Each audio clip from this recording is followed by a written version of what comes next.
G'day, g'day. Tonight I'm scrapping out this old sealed unit compressor. It's out of an old air conditioner that obviously didn't work.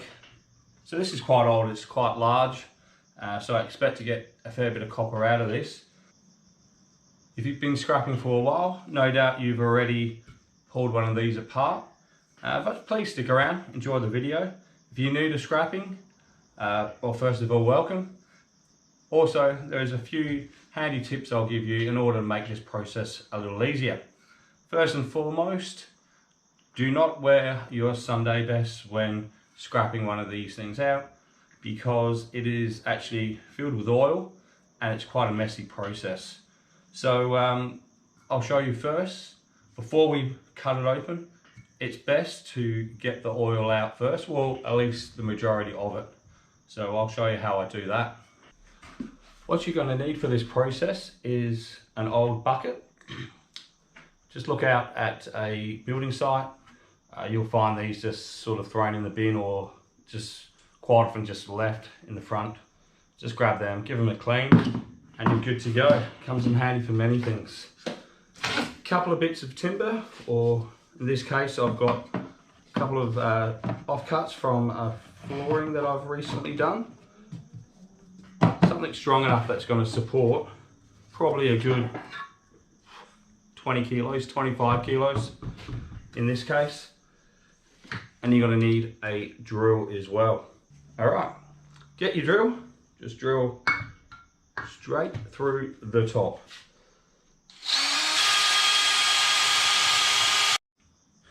Alright, get your bucket, your two bits of tippers, pop them on top. Leave a nice hole in the middle.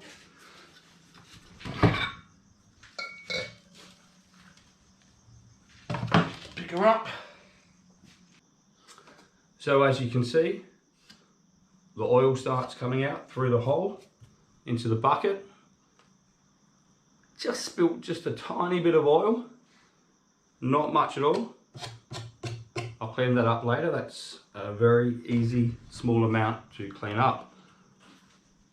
So I'll just give that a little while to drain out, shouldn't take too long, and then we'll get straight in to cutting this thing open. Of course, a good way of getting the oil out is just tipping it on the side. That last little bit of what oil is left might come out the pipes. But I reckon that's about it.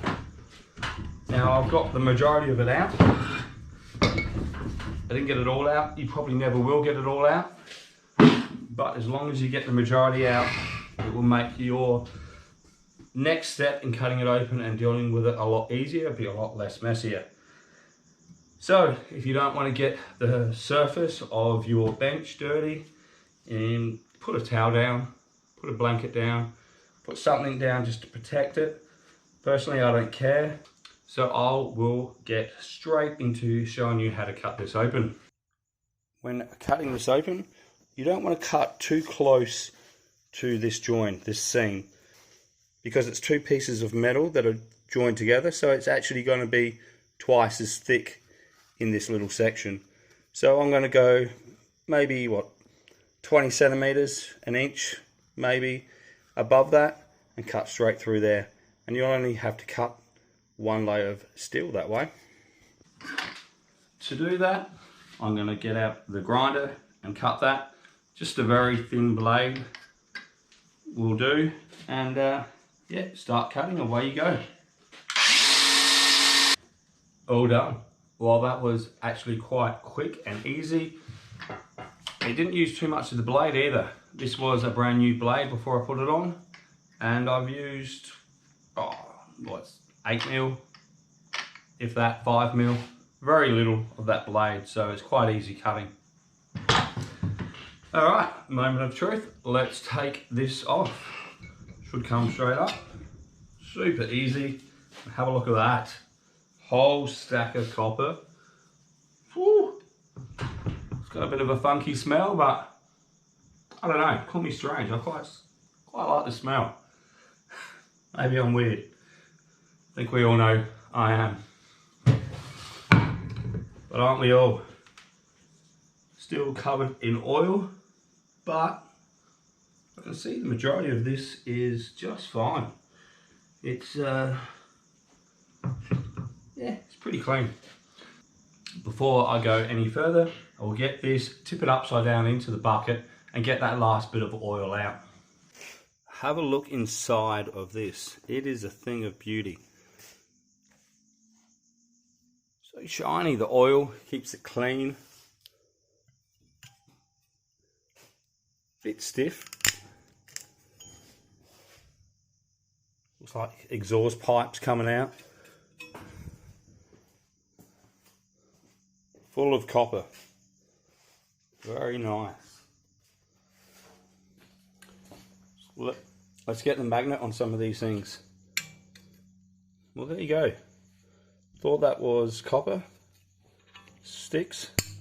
That I knew was steel.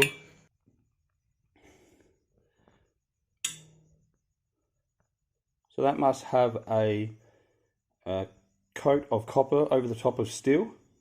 A bit disappointing, but never mind, it still looks cool.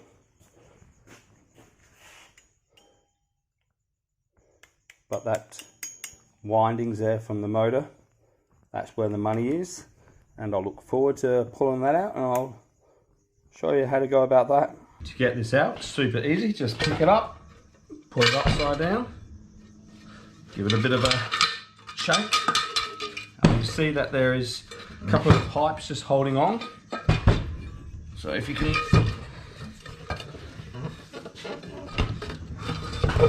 pull it out there, you can, not sure if you can see there, but that pipe's holding on. So let's just give that a cut. This will do.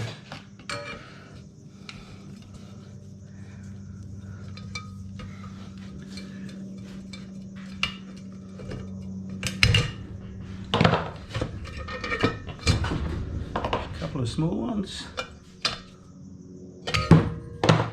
Easy as that. Now we know these pipes are steel, so the rest of these casings can go straight into your scrap steel. All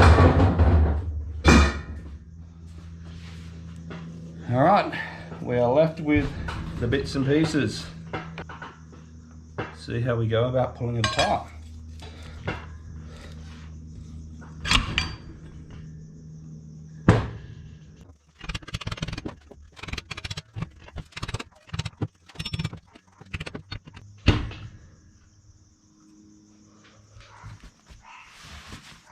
Just looking, if I cut these fins off the fan, should be able to just pull straight out.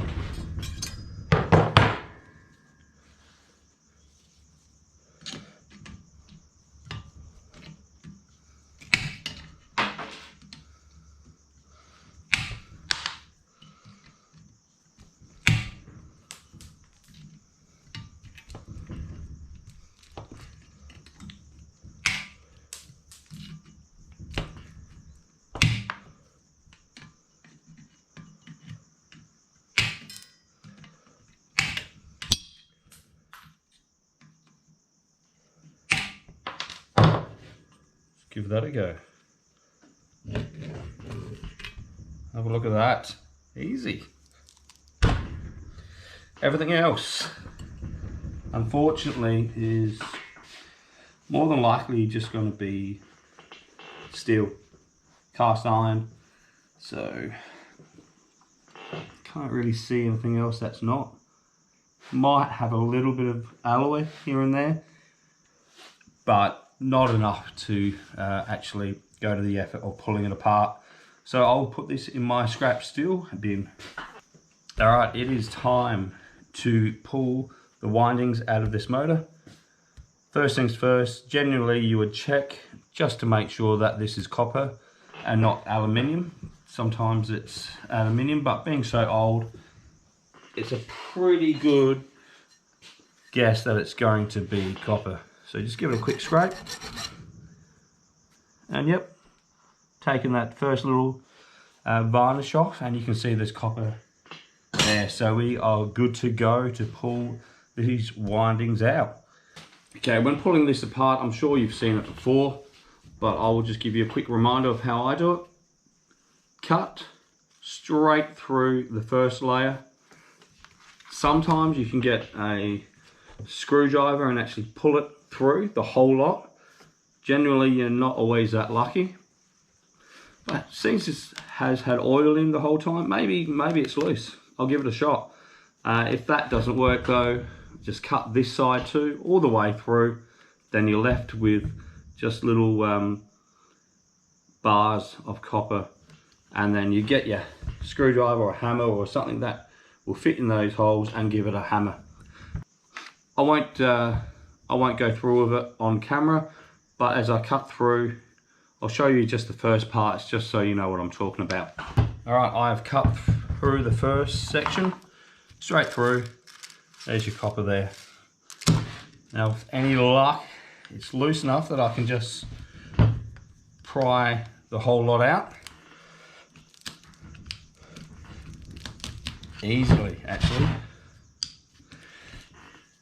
I think it's all the oil. It's got to be all the oil, just keeping it all lubed up there.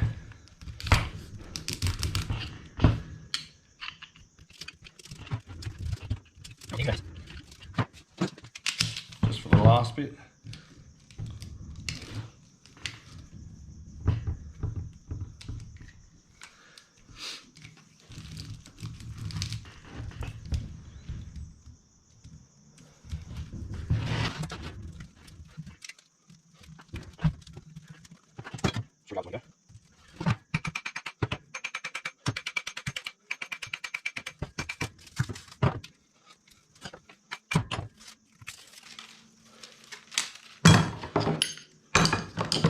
That was probably one of the easiest copper windings I've ever gotten out of a motor. There is the copper we've taken out of the motor, and we are looking at, if I can focus, nearly 1.5 kilograms or 3 pounds. Considering what copper is paying at the moment, that's quite a good figure. Well, there you have it. That is how I pull apart a sealed compressor unit. That is what is inside. And well, I hope you learned something, and even if you didn't, I hope you at least enjoyed the video. Well, thanks for watching, and remember to hit that thumbs up, and I'll catch you next time. Cheers, bye.